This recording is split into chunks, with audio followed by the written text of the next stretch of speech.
Hi friends! So this week we're going to take a little break from examining Stapleton to instead focus on some of the incredibly problematic language that helps to perpetuate racism, bigotry, and hate on a large scale.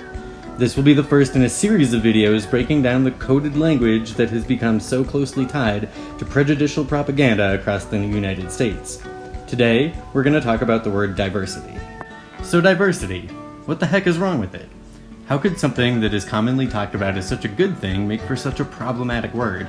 I mean, given the way the word is thrown around, even by prominent and respected liberal and progressive politicians, you'd think it was an inherently wonderful concept.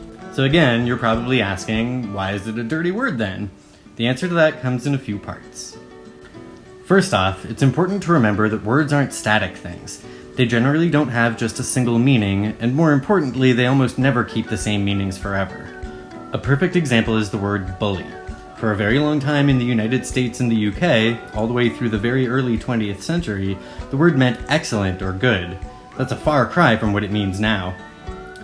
Another perfect and more recent example is queer, which until the 1990s or early 2000s was largely a deeply pejorative, that is offensive, term by which to refer to LGBTQI folks. Since then, it has very much been reclaimed and beautified by the community it was once meant to harm. Secondly, there's a concept called coded language, which I mentioned at the beginning of the video. Coded language is, as you might guess, words in language that have a different, and even opposite meaning to certain individuals or groups than it does for the general speakers of the language from which it comes. This is not always a bad thing. The gay community in England until the mid-20th century had an entire dialect called Polari, which adapted dozens of words from English to other uses, with the purpose of hiding identities that could have led folks to jail time or even execution. A great example that's lasted till today is the word butch, which gained the meaning masculine as a result of the Polari language. It is the negative side of coded language that we're most concerned with here, though. That side comes in the form of creating subtle ways to diminish and marginalize undesirable or disdained communities with the ultimate purpose of building negative perceptions in the minds of people. This is where diversity becomes a problem. To explain, let me pose a question. What do you suppose the dictionary definition of diversity is? And another question, what does that word mean to you? From Merriam-Webster, the definition of diversity is the condition of having or being composed of differing elements. Pretty inoffensive, huh? But what does that word mean to you? When you hear a politician describe a community as diverse, what image comes to mind?